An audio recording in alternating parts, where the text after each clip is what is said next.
ದೀಪಕ್ ದೀಪಕ್ ಒಂದು ಪ್ರಶ್ನೆ ಇತ್ತು ನಂದು. ಈಗ ಈ ಹಳೆ ಮೈಸೂರು ಭಾಗದ ಕೆಲ ಶಾಸಕರು ಈ ತರ ಮಾತಾಡ್ತಾ ಇದ್ದಾರೆ, ಡಿ ಕೆ ಶಿವಕುಮಾರ್ ಅವರು ಸಿಎಂ ಆಗಬೇಕು ಅಂತ ಹೇಳಿ.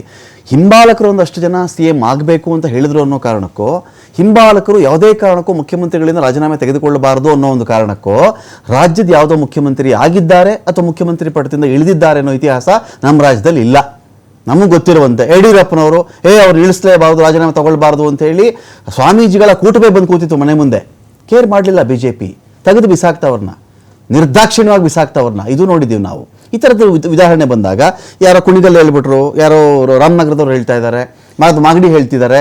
ಈ ಕಾರಣಕ್ಕೆ ನಮ್ಮ ರಾಜ್ಯದಲ್ಲಿ ಮುಖ್ಯಮಂತ್ರಿ ಹುದ್ದೆ ಡಿಸೈಡ್ ಆಗಿಲ್ಲ. ಹಳೆ ಮೈಸೂರು ಭಾಗದಲ್ಲಿ ಬಿಜೆಪಿ ಪ್ರವರ್ಧಮಾನಕ್ಕೆ ಬರ್ತಿರೋದು ನಿಜ. JDSನ ಮತಗಳನ್ನೇ ಕಸಿದುಕೊಂಡು ಕಳೆದ ಚುನಾವಣೆಯಲ್ಲಿ ಹತ್ತಿರ 5% ಮತಗಳನ್ನು ಕಸಿದುಕೊಂಡಿದ್ದು ಇದೇ ಬಿಜೆಪಿ. ಮತಗಳು ಹೋಗಿದ್ದು JDS.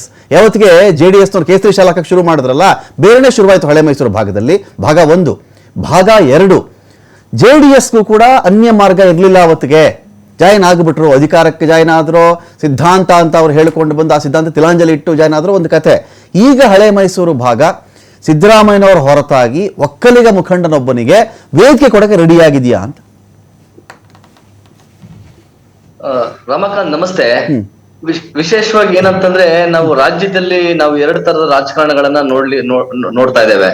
ನಾವೆಲ್ಲ ಗಮನಿಸ್ಕೊಂಡ್ ಬಂದಾಗ ಒಂದು ಐಡಿಯಾಲಜಿಕಲ್ ಪಾಲಿಟಿಕ್ಸ್, ಇನ್ನೊಂದು ಪಾಪ್ಯುಲರ್ ಪಾಲಿಟಿಕ್ಸ್. ಅಂದ್ರೆ ಒಂದು ಸೈದ್ಧಾಂತಿಕ ರಾಜಕಾರಣ ಮತ್ತೆ ಇನ್ನೊಂದು ಜನಪ್ರಿಯ ರಾಜಕಾರಣ.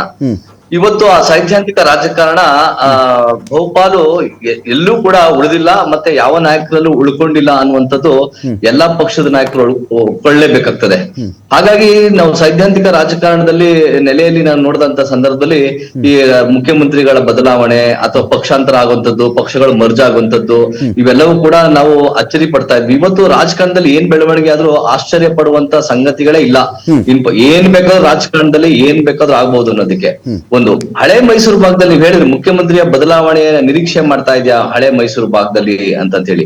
ಬಹುಶಃ ಮೊನ್ನೆ ಅಷ್ಟೇ ನಾವು ಇದು ವಿಚಾರಗಳನ್ನ ಚರ್ಚೆ ಮಾಡಿದ ಸಂದರ್ಭದಲ್ಲಿ ಮೈಸೂರು ಅಥವಾ ಮಂಡ್ಯ ಅಥವಾ ಚಾಮರಾಜನಗರ ಅಥವಾ ಹಳೆ ಮೈಸೂರು ಭಾಗದಲ್ಲಿ ಯಾವುದೇ ಶಾಸಕರಾಗಿರ್ಲಿ, ಅದು ಹೊಸ ಶಾಸಕರಾಗಿರ್ಲಿ ಅಥವಾ ಹಿರಿಯ ಶಾಸಕರುಗಳಾಗಿರ್ಲಿ, ಈ ಸಿದ್ದರಾಮಯ್ಯನವರ ನಾಯಕತ್ವವನ್ನ ಬದಲಾಗಬೇಕು ಅಂತ ಹೇಳಿ ಗಟ್ಟಿ ಧ್ವನಿಯಲ್ಲಿ ಹೇಳುವಂತ ನಾಯಕರು ಯಾರು ಕೂಡ ಇಲ್ಲ.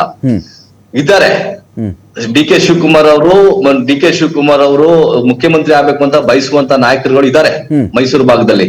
ಆದ್ರೆ ಅವ್ರು ಯಾರು ಕೂಡ ಗಟ್ಟಿ ಧ್ವನಿಯಲ್ಲಿ ಹೇಳುವಂತ ಪರಿಸ್ಥಿತಿಲಿ ಇಲ್ಲ. ಯಾಕಂದ್ರೆ ಮೈಸೂರು ಮಟ್ಟಿಗೆ ಬಿಜೆಪಿ ಯಾವುದೇ ಎಷ್ಟೇ ಪ್ರಾಬಲ್ಯವನ್ನ ತನ್ನ ಗುರುತಿಸ್ಕೊಂಡಿರ್ಬೋದು, ಮತವನ್ನು ಗುರುತಿಸ್ಕೊಂಡಿರ್ಬೋದು, JDS ಭದ್ರಕೋಟೆ ಇರ್ಬೋದು, ಆದ್ರೆ ಮೈಸೂರು ಪ್ರಾಂತ್ಯದಲ್ಲಿ ಮುಖ್ಯಮಂತ್ರಿ ಸಿದ್ದರಾಮಯ್ಯನವ್ರಿಗೆ ಇರುವಂತ ವರ್ಚಸ್ಸು, ಜನಪ್ರಿಯತೆ ಮತ್ತೆ ಆ ಪೊಲಿಟಿಕಲ್ ಪವರ್ ಇದೆಯಲ್ಲ, ರಾಜಕೀಯ ಶಕ್ತಿ ಇದೆಯಲ್ಲ, ಅದನ್ನ ಬೇರೆ ಯಾವ ನಾಯಕರ ಜೊತೆ ಕಂಪೇರ್ ಮಾಡ್ಲಿಕ್ಕೆ ಆಗೋದಿಲ್ಲ.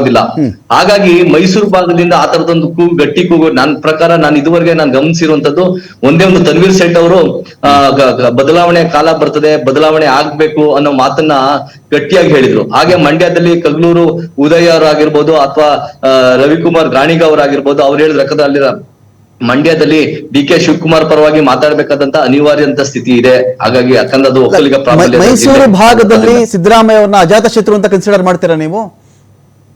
ಕಾಂಗ್ರೆಸ್ ಸಿದ್ದರಾಮಯ್ಯನವ್ರಿಗೆ ಇರೋಷ್ಟು ಶತ್ರುಗಳು ಯಾರಿಗೂ ಇಲ್ಲ.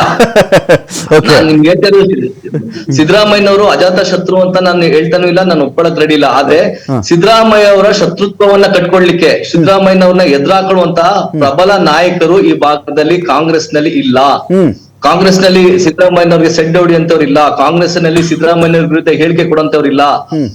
ಒಂದು ವೇಳೆ ಸಿದ್ದರಾಮಯ್ಯನವ್ರ ಪರವಾಗಿ ಮಾತಾಡುವಂತ ಜನಪ್ರತಿನಿಧಿಗಳು, ಗಟ್ಟಿ ಧ್ವನಿಗಳು ಇದಾವೆ ವಿನಃ ಅವ್ರ ವಿರುದ್ಧ ಮಾತಾಡುವಂತ ಯಾವ ನಾಯಕರು ಕೂಡ ಇಲ್ಲಿ ಈ ಮಟ್ಟಕ್ಕೆ ಇವತ್ತಿನ ಪ್ರಸ್ತುತ ಸಂದರ್ಭದಲ್ಲಿ ಇಲ್ಲ.